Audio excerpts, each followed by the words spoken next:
sejumlah kasus besar yang mencuri perhatian publik dan menimbulkan dampak ekonomi yang signifikan.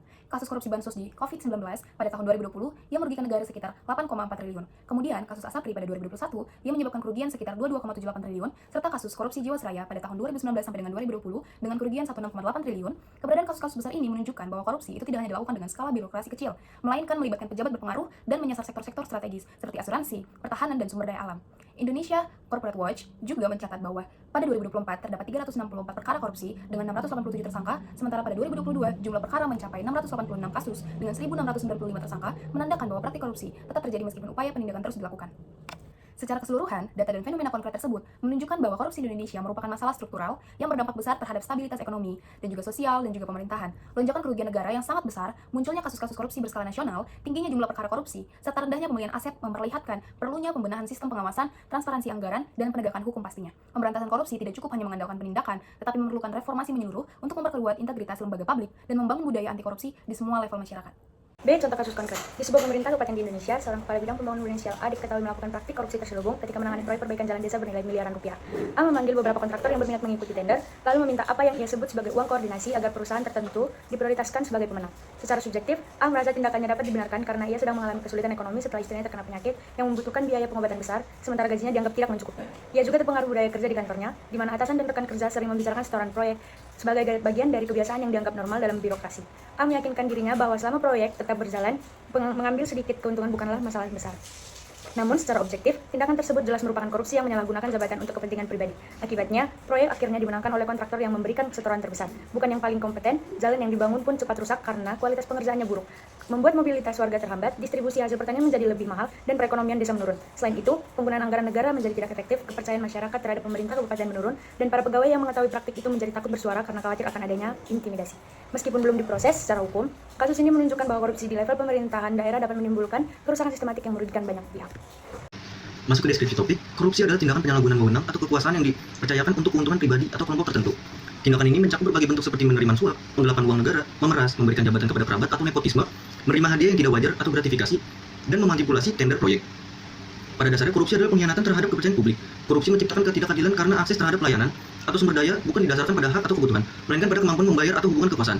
Pelaku korupsi bisa siapa saja yang memiliki wewenang atau akses terhadap sumber daya publik. Mereka juga menjabat sebagai pemerintah, anggota DPR atau DPRD, hakim, jaksa, polisi, pegawai negeri, hingga kepala desa. Dari sektor swasta, pengusaha dan kontraktor yang biasanya melibatkan lebih dari satu orang, ada yang memberi dan menerima. Membentuk jaringan yang saling menguntungkan dan saling melindungi. Korupsi terjadi kapan saja, setiap ada kesempatan, kewenangan, dan lemahnya pengawasan. Momen seperti pengadaan barang dan jasa, pengurusan izin, proses hukum, pengalokasian anggaran, atau pelaksanaan proyek pembangunan sering menjadi celah terjadinya korupsi. Bahkan dalam pelayanan publik sehari-hari seperti pengurusan KTP atau SIM, praktik korupsi bisa terjadi di mana saja. Situasi darurat seperti bencana alam pun atau pandemi juga sering dimanfaatkan karena pengawasannya lemah. Korupsi bisa terjadi di mana saja, kantor pemerintahan, gedung DPR, pengadilan, kantor polisi, sekolah, rumah sakit, BUMN, bahkan tingkat desa. Tidak ada batasan geografis dari desa terpencil hingga istana negara, dari daerah hingga pusat, bahkan melibatkan transaksi lintas negara. Ironisnya, tempat-tempat yang seharusnya melayani masyarakat justru sering menjadi sarang praktik korupsi. Ada banyak alasan mengapa seorang melakukan korupsi. Pertama, kesalahan dalam keinginan cepat kaya. Kedua, gaya hidup konsumtif yang tidak sesuai dengan penghasilan resmi. Ketiga, budaya uang pelicin yang sudah dianggap wajar dalam masyarakat. Keempat, sistem pengawasan yang lemah dan hukuman yang tidak membuat jerak. Lalu kelima, sistem balas budi di mana seorang merasa berkewajiban membalas budi kepada orang yang telah membantu mendapatkan jabatan. Faktor moral yang lemah hingga rasa malu juga turut mendorong seorang melakukan korupsi. Cara melakukan korupsi sangat beragam. Yang paling sederhana adalah memberi uang suap langsung untuk mempercepat suatu urusan. Cara lain yang lebih canggih seperti menaikkan harga proyek atau markup, memotong anggaran secara ilegal, menggunakan perusahaan fiktif untuk menyembunyikan aliran dana, atau mencuci uang melalui transaksi yang rumit. Di era digital, koruptor memanfaatkan teknologi untuk menghilangkan jejak transaksi ilegal. Banyak juga yang menggunakan perantara untuk menghindari deteksi langsung. Gratifikasi dalam bentuk hadiah atau fasilitas juga menjadi modus untuk menyamarkan korupsi agar sulit dibuktikan secara hukum. Penilaian moral. Korupsi terjadi karena kegagalan individu dalam memegang prinsip-prinsip tanggung jawab dan kejujuran. Seseorang yang bertanggung jawab berani mengakui kesalahan, pemikiran amanah, dan hemat dalam menggunakan jabatan serta kepercayaan yang diberikan kepadanya. Individu yang mengambil jalan korupsi mengabaikan nilai keadilan dan integritas serta hak masyarakat luas. Tanggung jawab ini melingkupi kesadaran bahwa korupsi adalah tindakan yang tidak akan menguntungkan secara sosial dan hukum serta bermoral buruk bagi pelaku dan masyarakat. 1. Korupsi sebagai tindakan buruk. Korupsi secara moral dan etika merupakan perilaku yang melanggar nilai kejujuran, disiplin, dan integritas. Ia merusak kepercayaan sosial dan menghancurkan fondasi moral masyarakat. Korupsi adalah pengingkaran terhadap tanggung jawab sosial dan amanah yang diberikan, sehingga dianggap sebagai tindakan yang harus dicegah dan diberantas. 2. Prinsip kesejahteraan umum.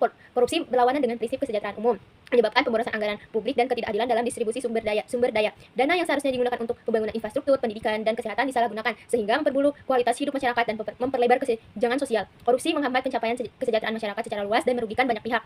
3. Prinsip kejujuran dan keadilan. Korupsi bertentangan dengan prinsip kejujuran dan keadilan karena tindakan korup menguntungkan individu tertentu dengan mengorbankan kepentingan umum. Korupsi memicu ketidakkepercayaan publik dan ketidaksetaraan dalam pelayanan publik. Penegakan kejujuran dan keadilan adalah kunci untuk melawan praktik korupsi agar tercipta masyarakat yang adil dan transparan. 4. Tanggung jawab dan penegakan hukum. Setiap individu memiliki tanggung jawab moral dan hukum untuk menolak dan melawan korupsi. Negara dan lembaga penegak hukum berkewajiban untuk menjalankan pengawasan, transparansi, dan sanksi tegas bagi pelaku korupsi. Selain itu, partisipasi masyarakat sangat penting dalam pencegahan dan pemberantasan korupsi agar tercipta sistem birokrasi yang bersih dan akuntabel demi kepentingan dan kebaikan bersama. Korupsi menyebabkan kemiskinan, ketidakseimbangan sosial, dan melambatnya pertumbuhan ekonomi, sehingga banyak masyarakat tidak mendapatkan pelayanan pendidikan dan kesehatan yang layak. Hal ini memperlebar jurang antara kaya dan miskin, di mana orang yang berkuasa bisa menambah kekayaan melalui suap, sementara masyarakat miskin semakin terpuruk. Secara moral, korupsi menimbulkan hancurnya nilai kejujuran, integritas, dan kepercayaan masyarakat pada institusi, sehingga menghancurkan fondasi sosial dan stabilitas kehidupan masyarakat. Bagi pelaku, dampaknya bukan hanya hilangnya dan reputasi, tetapi juga penderitaan moral dan psikologi akibat kehidupan yang dibangun di atas penghinaan. Penilaian terhadap kasus konkret. Berdasarkan aspek subjektif, pelaku A merasa tindakannya dapat dibenarkan karena tekanan ekonomi pribadi, yaitu biaya pengobatan istri yang tinggi dan gaji dianggap tidak mencukupi. Yang kedua, A terpengaruh budaya birokrasi yang membiasakan praktek setoran proyek, sehingga ia meyakini korupsi suatu yang lumrah dan bukan masalah besar selama proyek tetap berjalan. Yang ketiga, secara psikologi, A meyakini dirinya bahwa mengambil keputusan pribadi sedikit tidak merugikan banyak pihak. Berdasarkan aspek objektif menurut norma atau hukum, yang pertama, tindakan A jelas termasuk korupsi karena menyalahgunakan jabatan untuk keuntungan pribadi dengan meminta uang koordinasi dari kontraktor. Yang kedua, praktek ini melanggar undang-undang anti korupsi di Indonesia yang melanggar penyalahgunaan wewenang dan gratifikasi dalam proses pengadaan barang dan jasa pemerintah. Yang ketiga, korupsi ini merusak prinsip transparansi, keadilan, dan akuntabilitas dalam penyelenggaraan pemerintahan daerah. Yang keempat, secara hukum, tindakan A berpotensi dikenai sanksi pidana dan administratif sesuai Undang-Undang Nomor 31 Tahun 1999 dan Undang-Undang Nomor 20 Tahun 2001 tentang pemberantasan tindakan pidana korupsi. Berdasarkan kasus itu, ada akibat konkret. Yang pertama, proyek perbaikan jalan dimenangkan bukan berdasarkan kompetisi kontraktor, melainkan yang memberikan setoran tertinggi. Yang kedua, kualitas pengerjaan buruk sehingga jalan cepat rusak, menghambat mobilitas warga dan distribusi hasil pertanian desa. Yang ketiga, perekonomian desa menurun karena biaya distribusi meningkat dan aksesibilitas terganggu. Yang keempat, penggunaan anggaran negara menjadi tidak efektif dan boros, menimbulkan kerugian negara. Yang kelima, kepercayaan masyarakat terhadap pemerintah kabupaten menurun drastis, menimbulkan ketidakpercayaan dan skeptisisme terhadap birokrasi. Yang terakhir, pegawai yang mengetahui praktik korupsi menjadi takut bersuara karena kekhawatiran akan diintimidasi dan pembalasan, sehingga korupsi sulit diberantas dan menjadi sistemik. Baik, kesimpulan yang dapat kita ambil dari presentasi kami yaitu korupsi bukan hanya pelanggaran hukum, tapi juga pelanggaran moral dan kemanusiaan. Dalam pandangan filsafat moral, tindakan korupsi menunjukkan hilangnya nilai kejujuran, tanggung jawab, dan rasa keadilan. Korupsi mencerminkan lemahnya kesadaran etis manusia dalam menjalankan amanah dan kekuasaan yang dipercayakan. Selain itu, korupsi punya dampak luas baik kehidupan manusia secara utuh, mulai dari kemiskinan, ketidakadilan, rusaknya kepercayaan publik, hingga menurunnya kualitas moral generasi penerus bangsa.